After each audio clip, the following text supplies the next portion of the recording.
नमस्कार, स्वागत है आप सभी का ईटी नाउ स्वदेश के इस खास पेशकश कल की तैयारी में।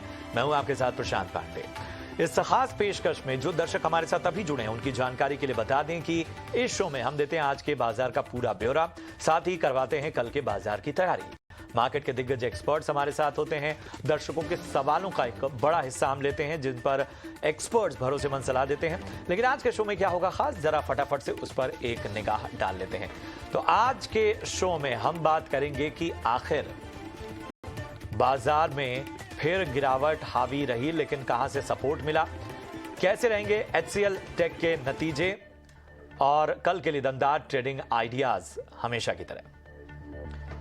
और कल की तैयारी शो में जुड़ने के लिए व्हाट्सएप पर अपना सवाल भेजें। ये नंबर जो आपकी स्क्रीन पर फ्लैश हो रहा है, इसमें आप अपना सवाल हम तक पहुंचा सकते हैं और साथ ही आप सोशल मीडिया पर अपना सवाल पहुंचा सकते हैं। #KKT स्पेस अपना सवाल, अपना और अपने शहर का नाम जरूर मेंशन करें जब भी आप सवाल भेज रहे हो। हमारे साथ दो खास एक्सपर्ट जुड़ेंगे आज। आशीष माहेश्वरी साहब होंगे, director blue ocean strategic advisors private limited से। रत्नेश गोयल साहब होंगे, टेक्निकल एंड डेरिवेटिव एनालिस्ट हैं अरिहंत कैपिटल से।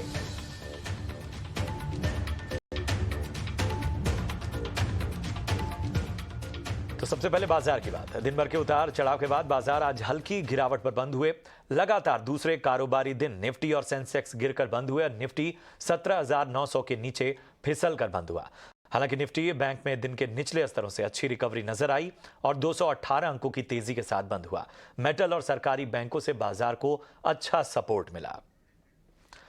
और हमारे दोनों खास एक्सपर्ट्स आशीष माहेश्वरी जी और उसके साथ ही रत्नेश गोयल साहब जुड़ चुके हैं हमारे साथ। आप दोनों का बहुत बहुत स्वागत। सबसे पहले आशीष जी, मैं आपके पास आना चाहूंगा। बाजार का फिलहाल का जो मोमेंटम है, क्या राय देंगे, किस तरह की रणनीति अपनानी चाहिए? देखिए, मेरा मानना है जो वोलेटिलिटी बाजारों में बनी हुई है वो अभी और जारी रहेगी। तो इनफैक्ट रीजन यही है कि जैसे ही मार्केट में थोड़ा रैली आता है एफआईज की तरफ से बास्केट सेलिंग और जो लार्ज कैप स्टॉक्स में या जो निफ्टी के टॉप स्टॉक्स है वहां पर काफी बिकवाली आ जाती है। तो इनफैक्ट आज भी जैसे हमने देखा करीब 3200 करोड़ रुपए का उनकी तरफ से बिकवाली रहा है। तो उसको एब्जॉर्ब करना इतना आसान नहीं रहता है। तो मेरा मानना ये है कि जो वोलेटिलिटी का दौर है ये तब तक थोड़ा रुकेगा नहीं जब तक एफआईज की तरफ से इतनी बड़ी बिकवाली का बंद नहीं होती। और अब रीजन ये है कि थोड़ा सा उनका जो इन्वेस्टमेंट है वो ईस्टर्न एशियन मार्केट में, चाहे चाइना, हांगकांग हो या दूसरे मार्केट्स हो, वहां पर जा रहे हैं क्योंकि वैल्यूएशंस वहां पे इंडियन मार्केट के कंपैरिजन में काफी अट्रैक्टिव हो गए थे इस फॉल के बाद में। तो मुझे लगता है थोड़ा सा निवेशकों को और इंतजार करना चाहिए और जो ट्रेडर्स हैं वो अपना जो भी ट्रेड करे वो ना स्टॉप लॉस ना करे और लंबी अवधि के निवेशक क्वालिटी मिड कैप या क्वालिटी लार्ज कैप स्टॉक में ही निवेश करें। यहाँ पर आपको थोड़ा सा कॉशियस रहना है और खास रणनीति के तहत बाजार में निवेशित रहना होगा। रत्नेश जी, आपकी क्या टिप्पणी होगी मौजूदा बाजार को देखते हुए? Good evening Prashant ji. अगर आप ब्रॉडर पिक्चर देखें बाजार की तो मैं इससे थोड़ा सा बात करना चाहूँगा। 23 तारीख से अगर हम देखेंगे बाजार में, यहाँ पे निफ्टी फ्यूचर का डेली चार्ट देख रहा हूँ तो जो एक रेंज में ट्रेड कर रहा है। नीचे में जो सपोर्ट लेता है वो 100 मूविंग एवरेज का लेता है, ऊपर में जाता है तो वापस 50 डे मूविंग एवरेज से सप्लाई ले लेता है। और अगर जब ये बाजार बढ़ता है अपने, तो उस समय जब RSI की रीडिंग देती वो उसके साथ में प्राइस के साथ में सपोर्ट नहीं करती। तो ये इंडिकेट करता है कि बाजार में ऊपर में जरूर एक सप्लाई बना रहेगा, अभी वॉलेटिलिटी बनी रहेगी क्योंकि बजट सेशन में भी हम इंटर करने वाले, रिजल्ट सेशन चल ही रहा है। तो मुझे ऐसा लगता है कि थोड़ी सी वॉलेटिलिटी बनी रहेगी और ऊपर के लेवल पे थोड़ा सप्लाई बना रहेगा। हालांकि स्टॉक स्पेसिफिक मूवमेंट तो कंटिन्यू देखने को मिलेगा, पर उसमें बहुत ज़्यादा सिलेक्टेड हमको रहना पड़ेगा। तो जो भी हम ट्रेड करेंगे वो स्टॉप लॉस के साथ ही ट्रेड करें। बिना स्टॉप लॉस के मेरे हिसाब से तो न्यू भी ट्रेड नहीं करना चाहिए और अभी इस तरह की वॉलेटिलिटी में तो बिल्कुल भी ट्रेड नहीं करना चाहिए। नीचे 17,800 का एक महत्वपूर्ण सपोर्ट रहेगा, वो अगर ब्रेक करता है तो कहीं पे थोड़ा सा हमको 200-300 पॉइंट का और पैनिक बाजार में हमको देखने को मिल सकता है। ऊपर में रिवर्सल जब तक नहीं आएगा जब तक हम 18,300 के ऊपर बंद नहीं करते। तो ये बड़ी एक रेंज रहेगी बाजार के लिए मेरे हिसाब से बजट तक के लिए। तो ये आपको एक ब्रॉडर पिक्चर देखनी होगी। और चलिए, जैसा कि मैं हमेशा कहता हूं कि ये जो शो है वो दरअसल आप दर्शकों का है, तो दर्शकों के सवालों का सिलसिला शुरू करते हैं। सबसे पहले जो दर्शक हैं उनका नाम है कनीराम सुथार, गुजरात से हैं और उन्होंने सवाल पूछा है कि न्यूरेका के इन्होंने 50 शेयर लिए हुए हैं 1345 रुपए के भाव पे, आगे क्या करना चाहिए? आशीष जी, क्या होगी सलाह? देखिए, मैं कोई बहुत ज़्यादा बुलिश नहीं हूँ न्यूरेका के स्टॉक पे, क्योंकि मेरा मानना है एक दौर था जब इन सब स्टॉक्स की काफ़ी डिमांड हुआ करती थी। अब वो डिमांड खत्म हो गई है, या जो एक फ़ैसिनेशन था उन सारे सेक्टर पे, वो फिनिश हो चुका है। तो मेरी सलाह रहेगी स्टॉक में से आप निकल जाएँ, और मैं इंफ्रास्ट्रक्चर क्षेत्र पे काफ़ी बुलिश हूँ, तो मैं आपको इसके बजाय दूसरा स्टॉक सजेस्ट करता हूँ, वो है जीआर इंफ्रा। इस स्टॉक में आप इस लेवल पे निवेश कर सकते हैं। कंपनी के जो फंडामेंटल्स हैं वो काफ़ी इम्प्रूव हमने over a period of time आते देखे हैं, और स्टॉक में अच्छा मोमेंटम भी कई दिनों से बन रहा है, और मेरा मानना है कि 10-11 हज़ार करोड़ पे जिस तरह से उनकी प्रॉफिटेबिलिटी है, ऐसे स्टॉक थोड़े कम मिलते हैं इस मार्केट में, और पिछले लास्ट 2 क्वार्टर में कंपनी ने का जो मुनाफा करीब 475 करोड़ रुपए के आसपास रहा, जो काफ़ी पॉजिटिव है। तो अभी आप न्यूरेका को बेच के जीआर इंफ्रा में शिफ्ट कर सकते हैं।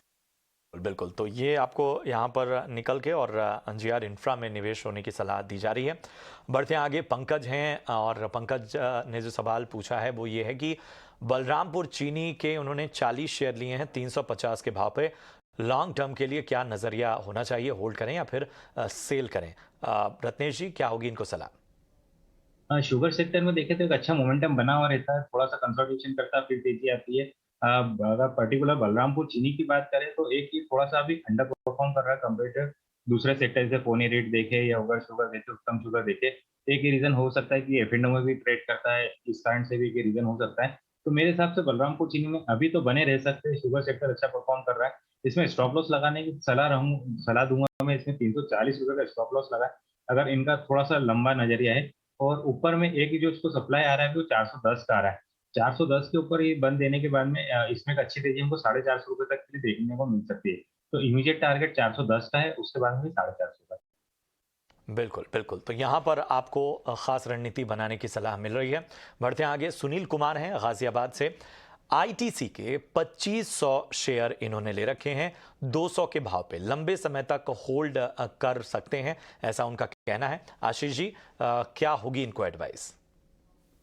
देखिए, ऑलरेडी काफ़ी अच्छा मुनाफा यहाँ पर आपको बन गया है, तो मेरी सलाह रहेगी कि एक बार मुनाफा वसूल कर लें, क्योंकि थोड़ा एफएमसीजी सेक्टर के जो शॉर्ट टू मीडियम प्रोस्पेक्ट्स हैं, मुझे कोई बहुत ज़्यादा अच्छे नज़र नहीं आते, क्योंकि जो एक प्रेशर बना हुआ है कॉस्ट रिलेटेड, प्लस एक कंपटीशन का भी काफ़ी इफेक्ट इन कंपनीज को अनऑर्गेनाइज सेक्टर से भी आ रहा है। इनफैक्ट आईटीसी को काफ़ी कंपटीशन सिगरेट बिजनेस में गॉडफ्रे फिलिप्स से मिल रहा है, और फूड बिजनेस में अडानी विल्मार से काफ़ी कंपटीशन यहाँ पे क्रिएट हो गया है। तो मेरी सलाह रहेगी कि इस स्टॉक से आप निकल जाएं, और यहाँ पे शुगर का ही एक स्टॉक में दूसरा रेकमेंड करूंगा, पोनी शुगर एरोड लिमिटेड करके ये शुगर स्टॉक है।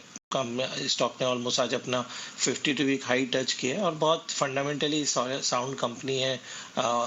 निग्लिजिबल डेट है, पिछले साल जितना उन्होंने मुनाफा अर्जित किया था उसके ऑलमोस्ट 80% मुनाफा उन्होंने लास्ट 6 मंथ्स का जो 2 क्वार्टर में ही वहीं पे अर्न कर लिया। प्लस इस स्टॉक का से मार्केट कैप 450 करोड़ है, ऐसे 8 करोड़ की शेयर कैपिटल है, तो काफ़ी फंडामेंटली अच्छा मुझे पोनी शुगर एरोड नज़र आता है। तो आईटीसी बेच के अब इस स्टॉक में आप एंट्री कर सकते हैं। तो यहाँ पर आपको ख़ास नज़रिया मिलता हुआ। बढ़ते हैं आगे, दिनेश हैं भोपाल से और इनका सवाल है कि HDFC लाइफ के इन्होंने 57 शेयर लिए हुए हैं 592 रुपये 50 पैसे के भाव पे, होल्ड करें या फिर सेल करना सही रहेगा? रत्नेश जी, क्या होगी इनको एडवाइस? एचडीएफसी लाइफ का चार्ट देखे तो काफी ज्यादा अंडर परफॉर्मेंस में चल रहा था ये अभी तक। पूरी बाजार ने रैली करी है, पर इसमें कहीं पे भी किसी भी तरह का मोमेंटम नहीं दिखा था। पर अब इस स्टॉक में ऐसा लगता है कि बेस फॉर्मेशन बन गया है, तो मुझे ऐसा लगता है कि अभी थोड़ा सा पेशेंस रखते और इसमें होल्ड कर सकते हैं। थोड़ा सा शॉर्ट टर्म का नजरिया रहेगा तो वहाँ पे स्टॉप लॉस मेरे हिसाब से 545 रुपए का लगाना चाहिए। एक बार इसका टारगेट जो शॉर्ट टर्म का मैं देख रहा हूँ वो 640 रुपए तक का देख रहा हूँ। उसके बाद में एक इसमें तेजी की अच्छी तेजी इसमें देखने को मिल सकती है, जो 700 रुपए तक की लेके जा सकती है। तो मेरे हिसाब से 540 के स्टॉप लॉस में से बने रह सकते, क्योंकि बेस बन रहा है चार्ट पे। बिल्कुल बिल्कुल, तो यहाँ पर आपको बने रहने की सलाह। बढ़ते हैं आगे, मनकीर सिंह है पंजाब से। बजाज फिनसर्व के इन्होंने 25 शेयर लिए हैं 1821 रुपए के भाव पे, 3 से 4 महीने के लिए नजरिया चाहते हैं। आशीष जी, क्या कहेंगे?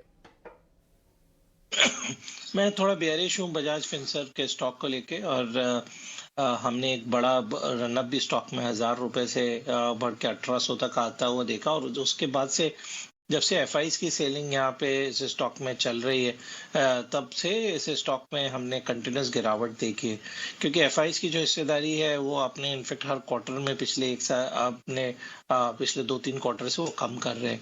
तो मेरी सलाह रहेगी स्टॉक में से निकल जाने की, और मुझे नहीं लगता कि अभी कोई, जब तक एफआईज की बाइंग दोबारा से बाजारों में आएगी तब तक यहाँ पर कोई बहुत ज्यादा इनमें आपको ग्रोथ देखने को मिलेगी। इसकी वजह मुझे लगता है कि आप इंडसइंड बैंक या एक्सिस बैंक के स्टॉक में निवेश करते हैं तो वहां पर आपको बेटर रिटर्न मिलेगा, यदि आपको इसी सेक्टर में निवेशित रहना है तो। बिल्कुल, बढ़ते हैं आगे। बीएस विद्यार्थी हैं बिहार से, आरबीएल बैंक के इन्होंने 100 शेयर ले रखे हैं 188 रुपए 5 पैसे के भाव पे। क्या करना चाहिए पूछ रहे हैं। रत्नेश जी क्या कहेंगे? आरबीएल बैंक में मुझे ऐसा लगता है कि इस पूरे बैंकिंग सेक्टर में देखा तो काफी ज्यादा अंडर परफॉर्म कर रहा है। तो मुझे ऐसा लगता है कि आरबीएल बैंक में अभी इनको ज्यादा नुकसान नहीं हो रहा है, तो इसको बुक कर ले, क्योंकि यहाँ से बैंकिंग सेक्टर में थोड़ा सा दबाव देखने को मिल भी सकता है। तो मेरे हिसाब से आरबीएल बैंक में निकल जाए और इसकी जगह कोई दूसरा बैंकिंग सेक्टर उसमें परफॉर्म करे और उस समय उसके साथ में जाए। आरबीएल बैंक से अभी मेरी सलाह तो निकलने की रहेगी। तो आरबीएल बैंक से निकलने की आपको सलाह विद्यार्थी जी। बढ़ते हैं आगे। आकाश है महाराष्ट्र से, चंबल फर्टिलाइजर के 110 शेयर हैं इनके पास 320 के भाव पे। आगे क्या नजरिया रखना चाहिए पूछ रहे हैं। 1 महीने के लिए क्या होल्ड कर सकता हूं, उन्होंने ये भी सवाल पूछा है। आशीष जी क्या कहेंगे? इनफैक्ट मुझे कोई बहुत ज्यादा अच्छे प्रोस्पेक्ट्स नजर नहीं आते चंबल फर्टिलाइजर के, और 500 रुपए के लेवल के बनाने के बाद में हमने स्टॉक में कंटिन्यूस सेलिंग देखी है। जबकि दूसरे फर्टिलाइजर स्टॉक में फिर भी थोड़ा स्टेबिलिटी है, पर चंबल में काफी सेलिंग रहा है। तो मेरी सलाह रहेगी स्टॉक में से निकल जाने की, और यदि आपको इसी सेक्टर में निवेशित रहना है तो फर्टिलाइजर इन केमिकल ट्रावनकोर, जो फैक्ट के नाम से जाना जाता है, उस स्टॉक में आप निवेश कर सकते हैं, क्योंकि जो उनका वर्किंग है वो का चंबल फर्टिलाइजर के कंपैरिजन में काफ़ी अच्छा है। इसके अलावा जो नैनो यूरिया जो नया प्रोडक्ट आ रहा है उसमें वो काफ़ी अग्रणी है। और यदि शेयर होल्डिंग पैटर्न पर नजर डालें तो सिर्फ 1-1.5% का फ्लोटिंग स्टॉक फर्टिलाइजर और केमिकल ट्रावनकोर में है, क्योंकि 90% हिस्सेदारी गवर्नमेंट और 8% नेशनल इन्वेस्टमेंट फंड के पास में। तो मुझे लगता है कि जैसे थोड़ा सा मार्केट रिबाउंड होगा, फैक्ट का जो स्टॉक है वो आउट परफॉर्म करेगा, तो बेटर है वहां पे निवेश कर दें। बिल्कुल, तो फैक्ट में आपको निवेश करने की सलाह यहाँ मिलती हुई। डीसी शर्मा हैं हमारे जो अगले दर्शक, जयपुर से हैं, और इनका सवाल है जिंदल 100 के इन्होंने 1000 शेयर ले रखे हैं और 115 रुपये 35 पैसे के भाव पे पूछ रहे हैं आगे क्या करना चाहिए। रत्नेश जी क्या होगी इनको सलाह? जिंदल 100 का मैं डेली चार्ट देख रहा हूँ, तो इसमें एक अच्छा एक फॉलिंग वेज का ब्रेकआउट दे रहा है। वॉल्यूम भी इसमें अच्छा हो रहा है, सभी एवरेजेस पे सपोर्ट लेके काम कर रहा है। आरएसआई भी इसको सपोर्ट कर रही है, तो मेरे हिसाब से इसको जरूर बने रह सकते हैं। इसमें एक स्टॉप लॉस लगा ले 104 रुपए का मैं, और ऊपर का मैं इसमें टारगेट देख रहा हूँ 130 रुपए का। तो मेरे हिसाब से इसमें बने रहे 104 रुपए के स्टॉप लॉस।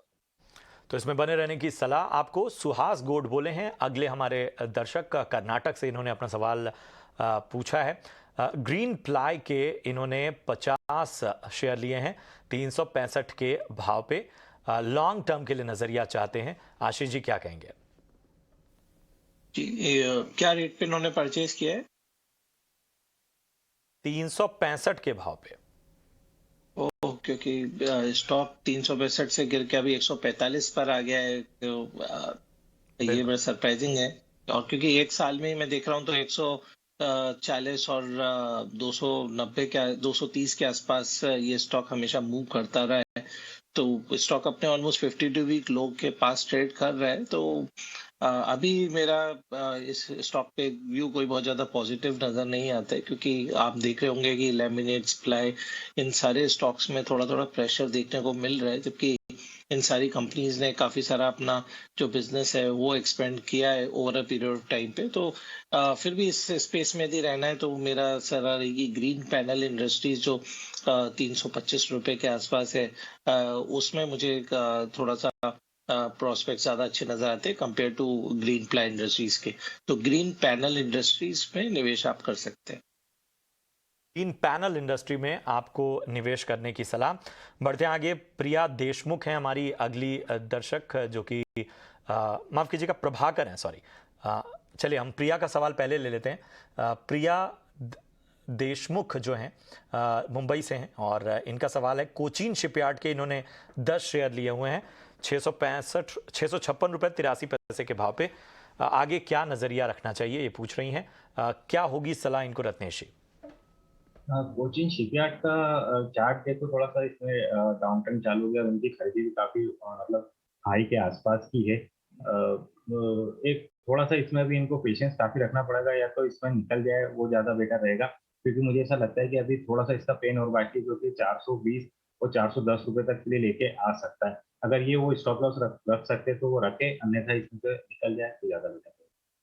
आपको थोड़ी सी खास स्ट्रेटजी बनानी होगी। अगले जो हमारे दर्शक हैं उनका नाम है प्रभाकर, मुंबई से ही हैं और प्रभाकर का सवाल है कि यूपीएल के इन्होंने 800 शेयर ले रखे हैं और 808 रुपए के भाव पे क्या करना चाहिए ये पूछ रहे हैं। आशीष जी, क्या होगी इन्हें विशेष सलाह? कि यूपीएल 2 महीने पहले तक तो काफी स्ट्रॉन्ग स्टॉक रहा है, पर उसके बाद से हमने इस स्टॉक में थोड़ी सी बिकवाली देखी, और वही रीजन ये है कि इंस्टीट्यूशन जो पार्टिसिपेशन है वहां पर स्टॉक में सेलिंग काफी इंस्टीट्यूशन की तरफ से आती हुई दिखाई दी, जिसके कारण से स्टॉक में थोड़ा अंडर परफॉर्मेंस रहा है। बट फिर भी फंडामेंटली कंपनी काफी स्ट्रांग है और मेरी सलाह रहेगी इनफैक्ट 700 रुपए के आसपास यदि स्टॉक आपको और मिलता है तो इस स्टॉक को मैं एवरेज करना चाहूंगा, ना कि किसी दूसरे स्टॉक से स्वैप करना चाहूंगा। बिल्कुल, तो यहाँ पर आपको एवरेज करने की सलाह। सुधीर झा हैं हमारे अगले दर्शक, ठाणे महाराष्ट्र से। स्टरलाइट टेक्नोलॉजीज के 200 शेयर ले रखे हैं 172 के भाव पे, क्या 6 महीने के लिए होल्ड किया जा सकता है ये पूछ रहे हैं। रत्नेश जी, क्या कहेंगे? स्टेलाइट टेक का चार्ट देखने में तो कंटिन्यू लोअर लो फॉर्मेशन बना रहा है। मार्केट की रैली से पार्टिसिपेट भी नहीं कर रहा है, और इसमें किसी भी तरह का चार्ट पे किसी भी तरह का यहाँ से भी मुझे रिवर्सल नहीं दिख रहा। तो मैं सजेस्ट करूँगा निकल जाए, और अभी अगर रखना चाहते हैं, अगर नहीं निकलना चाहते तो भी 155 रुपये का स्ट्रिक्ट स्टॉप लॉस लगा, और बेटर ये रहेगा कि निकल जाए तो ज़्यादा बेटर। तो आपको स्टॉक से निकलने की सलाह मिलती हुई बढ़ते हैं आगे। अनूप साहू हैं कोलकाता से। इंडियन सीमेंट के 1900 शेयर ले रखे हैं 222 रुपए के भाव पे। शॉर्ट टर्म के लिए नजरिया चाहते हैं, आगे किस तरह की रणनीति बनानी चाहिए ये पूछ रहे हैं। आशीष जी, क्या कहेंगे?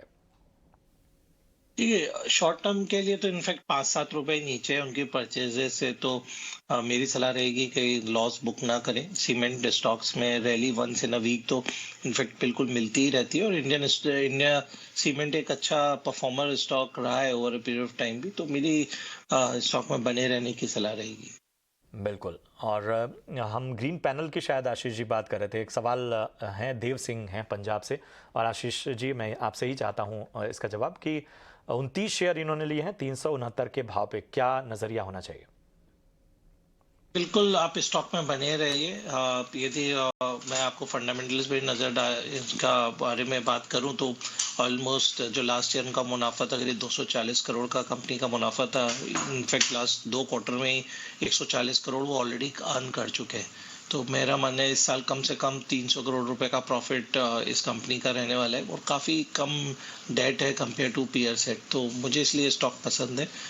स्टॉक में बने रहें और किसी भी गिरावट पे इनफैक्ट और ऐड कर सकते हैं। बिल्कुल बिल्कुल, तो स्टॉक में बने रहें और किसी भी गिरावट पर आप इसमें और वैल्यू ऐड कर सकते हैं। कन्हैया कुमार हैं जयप्रकाश पावर वेंचर्स के, इन्होंने 850 850 शेयर लिए हैं 7 रुपए के भाव पे। लॉन्ग टर्म के लिए क्या नजरिया होना चाहिए ये पूछ रहे हैं। क्या होगी इनको सलाह अगर आप ट्रैक कर रहे हो रत्नेश जी इस स्टॉक को? जीपी पावर का चार्ट है मेरे पास में, इसमें देख रहा हूँ मैं। मेरे इसमें चार्ट में किसी भी तरह की इंटरेस्टिंग कुछ पैटर्न नहीं है।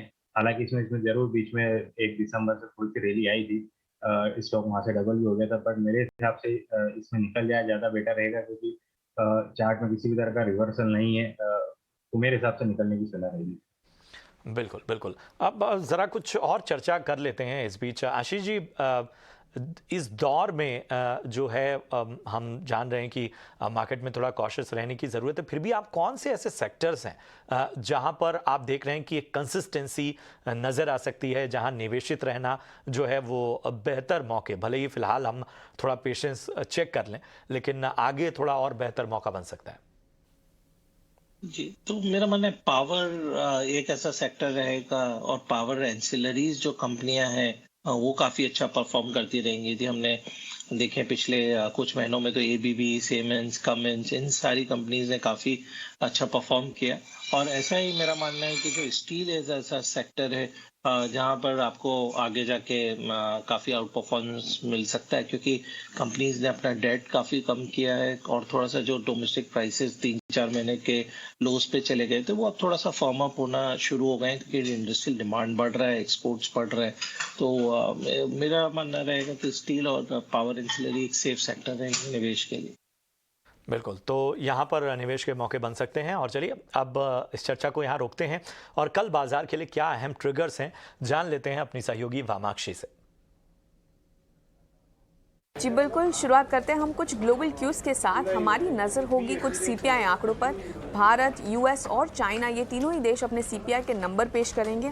इसके अलावा यूएस की तरफ से हम देखेंगे कि इनिशियल जॉबलेस क्लेम्स भी आएंगे और इस पर भी हमें नज़र बनाए रखनी होगी। इंडिया अपना इंडस्ट्रियल प्रोडक्शन डेटा भी पेश करेंगे और ये एक इंपॉर्टेंट इकोनॉमिक क्यू है जो आपको ज़रूर ट्रैक करना चाहिए। ईसीबी इकोनॉमिक बुलेटिन, इस पर भी आपको नज़र बनाए रखनी होगी। खैर, ये तो हो गए सारे इंपॉर्टेंट ग्लोबल क्यूज़, मगर कॉर्पोरेट फ्रंट पर काफ़ी एक्शन होता हुआ हमें नज़र आ रहा है। निफ्टी कंपनीज में से कल दो दिग्गज नाम HCL टेक और इन्फोसिस अपने नंबर्स कल पेश करेंगे और इसी के चलते हम देखेंगे कि सारे ही आईटी स्टॉक्स कल भी फोकस में रहेंगे। इसके अलावा सीएंट और आनंद राठी जैसे दो अन्य नाम भी काफ़ी बड़ी कंपनीज है ये, और ये भी अपने तीसरे तिमाही के नतीजे पेश करेंगे। इसके अलावा कॉर्पोरेट फ्रंट पर भी हम देख रहे हैं काफ़ी एक्शन हो रहा है। पीवीआर आइनॉक्स के मर्जर की डील की जो फाइनल एनसीएलटी हियरिंग है वो कल होगी और इस पर हमारी नज़र ज़रूर होगी। इसके अलावा कल एक नई लिस्टिंग भी होने जा रही है। सा पॉलीमर्स ये कंपनी कल लिस्ट होने जा रही है दोनों ही एक्सचेंजेस पर, और इसी के चलते ये काउंटर भी फोकस में रहेगा। तो ये थे सारे इंपॉर्टेंट इवेंट्स और ट्रिगर्स जो आपके रेडार पर होने चाहिए कल की ट्रेडिंग सेशन के लिए। कल के ट्रिगर्स के बाद बढ़ते हैं आगे और अब जरा देख लेते हैं कि HCL टेक के नतीजे कल आने वाले हैं और ये नतीजे कैसे रह सकते हैं, बता रही हैं पूजा त्रिपाठी। जी, HCL टेक के नतीजों में हमारा अनुमान है कि जो डॉलर आय होगी उसमें 3% की बढ़त रह सकती है। रुपए टर्म्स में अगर देखेंगे तो आय में करीब 5.5% की बढ़त का अनुमान है। इसके अलावा जो मार्जिन रहेंगे वो 18% से बढ़कर 18.8% के पास रह सकते हैं और मुनाफे में करीब 5.5% की बढ़त का अनुमान है। इस बार मार्जिन में थोड़ा दबाव हो सकता है क्योंकि Q3 में वेज हाइक भी किया था कंपनी ने, तो उसका एक असर देखने को मिलेगा। और इसके अलावा हायरिंग में भी उछाल हुआ था Q3 में। एक पहली छमाही म्यूटेड थी हायरिंग के फ्रंट पर, तो तीसरी तिमाही में जो उछाल आया हायरिंग में, उसके चलते मार्जिन में हम थोड़ा बहुत असर देखेंगे। हालांकि इन्वेस्टर डे की कमेंट्री जब आई थी उसके बाद हमने देखा स्टॉक में लगातार एक गिरावट थी। जो कमेंट्री आई थी वो हम आपको बता देते हैं। FY23 में ग्रोथ जो है वो लोअर एंड पे रह सकती है, 3.5 से 14.5% के पास। मार्जिन में 18 से 19% की गाइडेंस दी थी। तीसरी तिमाही में उनका कहना था कि काफ़ी सारे कर्मचारी छोड़कर भी जा सकते हैं कंपनी को, तो उस फ्रंट पर क्या निकल कर आता है ये भी देखना होगा और इसका इम्पैक्ट कितना मार्जिन पे पड़ता है ये भी देखना होगा। और इसके अलावा प्राइस इंक्रीज जो है वो भी कुछ सिलेक्टिव रहेगी। तो इस तरह के कमेंट्री आए थे, कुछ नेगेटिव कमेंट्री थी, जिसके बाद हमने देखा क्या था कि स्टॉक में रिएक्शन हुआ था। अब इस तिमाही के नतीजों में किस तरह की कमेंट्री आती है ये काफ़ी इंपॉर्टेंट होगी। अट्रिशन और हायरिंग के ट्रेंड आने वाले समय में कंपनी कैसी देख रही है, FY24 के लिए ग्रोथ आउटलुक क्या शेयर कर रही है, और FY23 के लिए जो गाइडेंस दिया था वो मेंटेन करती है या नहीं, ये काफ़ी इंपॉर्टेंट होगा HCL टेक के नतीजों में देखना। बिल्कुल, और अब बारी आपके फेवरेट सेगमेंट की, VIP शेयर्स का वक्त है।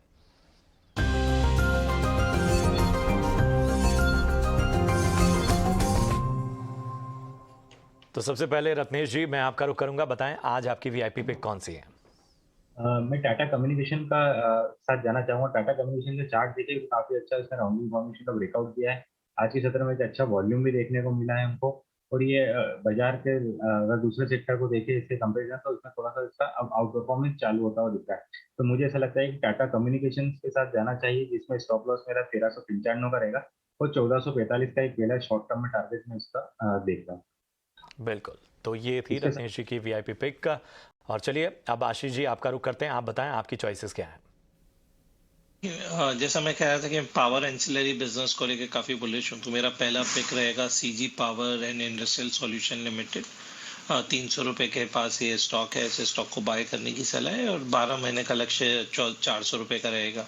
अब रीज़न ये है कि इसके तीनों बिजनेस सेगमेंट देखें तो जो इंडस्ट्रियल सेगमेंट है, जो कंज्यूमर इलेक्ट्रिकल सेगमेंट है, पावर सेगमेंट है जहाँ पे ट्रांसफार्मर्स बनाते हैं, और एक रेलवे का सेगमेंट है जहाँ पे ये सिग्नल्स पे काम करते हैं। तो सारे ही सेगमेंट में जो ऑर्डर बुक है ऑलमोस्ट फुल है अगले 2-3 साल के लिए, तो वो काफ़ी पॉजिटिव है। इसके अलावा FIIs DIIs दोनों अपनी हिस्सेदारी इस कंपनी में कंटिन्यूस बढ़ा रहे हैं, तो मुझे लगता है ये स्टॉक और री रेट होगा और ₹400 का लक्ष्य इसका 1 साल का रह सकते हैं।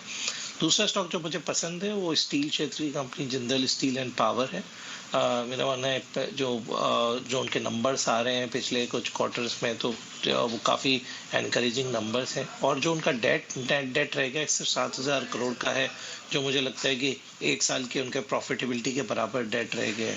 तो जो स्टील स्टॉक्स में जो सबसे बेहतरीन परफॉर्मेंस देखने को मिला है वो जिंदल स्टील पावर का देखने को मिला है, और अगले 1 साल तक भी ये स्टॉक काफ़ी परफॉर्म करता रहेगा। और मेरा 2023 के साल के लिए आपके दर्शकों के लिए जो बेस्ट बाय है वो जिंदल स्टील एंड पावर ही रहेगा। बिल्कुल बिल्कुल, बहुत बहुत शुक्रिया करेंगे आशीष जी आपका। इसके साथ ही रत्नेश जी आपका भी बहुत बहुत धन्यवाद शो में जुड़ने के लिए और खास एक्सपर्ट एडवाइस के लिए। इसी के साथ कल की तैयारी की पूरी टीम को दीजिए इजाजत। आप देखते रहिए ET नाउ स्वदेश। नमस्कार।